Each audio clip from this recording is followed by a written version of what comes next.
ಈಗ ನಾವು ಮತ್ತೆ ಹೇಳಿದ್ವಿ, ನೀವು ಬೇರೆ ಯಾರಿಗಾದ್ರೂ ಟಿಕೆಟ್ ಕೊಡಿ, ಆದ್ರೆ ಮತ್ತೆ ಏನು ನಮ್ಗೆ ಹಿಂದೆ ತೊಂದರೆ ಆಗಿದೆ ಅವರ ಒಂದು ಕುಟುಂಬದವರಿಗೆ ದಯವಿಟ್ಟು ಕೊಡಬೇಡಿ, ಬೇರೆ ಯಾರಿಗಾದ್ರೂ ಕೊಡಿ, ನಮ್ದು ಅಭ್ಯಂತರ ಇಲ್ಲ ಅಂತ ಹೇಳಿದ್ವಿ.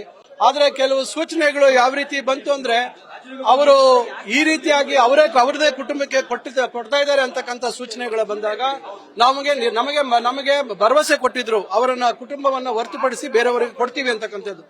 ಆ ಒಂದು ಮಾತಿಗೆ ನಾವು ಅವರಿಗೆ ಹೈಕಮಾಂಡ್ಗೆ ಬೆಲೆ ಕೊಟ್ಕೊಂಡು ನಾವಿದ್ವಿ.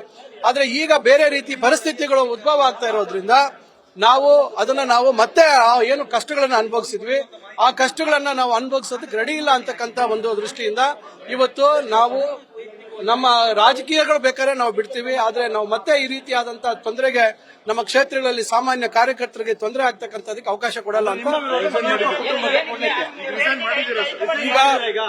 ಈಗ ನಾವು ಸ್ಪೀಕರ್ ಅವರಿಗೆ ನಾವು 4 ಗಂಟೆಗೆ ನಾವು ಫ್ಲೈಟ್ ಟಿಕೆಟ್ ಬುಕ್ ಮಾಡಿದ್ವಿ, ಏನೋ ಮಂಗಳೂರಿಗೆ ಹೋಗ್ಲಿಕ್ಕೆ.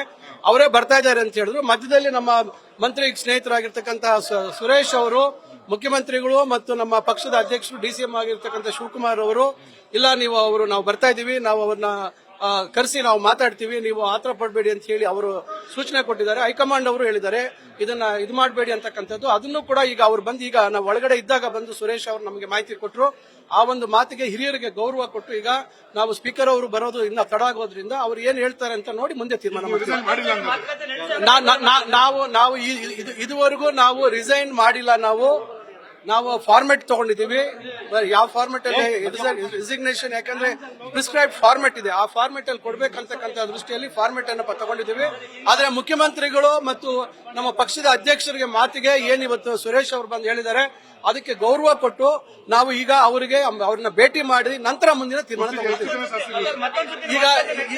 ಈಗ ನಾವು 3 ಜನ ಶಾಸಕರಿದ್ದೀವಿ, 3 ಜನ ಶಾಸಕರಿದ್ದೀವಿ ಮತ್ತು 2 ವಿಧಾನ ಪರಿಷತ್ ಸದಸ್ಯರು. Thank you. ನ್ಯೂಸ್ ಫಸ್ಟ್, ನಿರ್ಭೀತಿಯಿಂದ ನಿಮ್ಮ ಪರವಾಗಿ.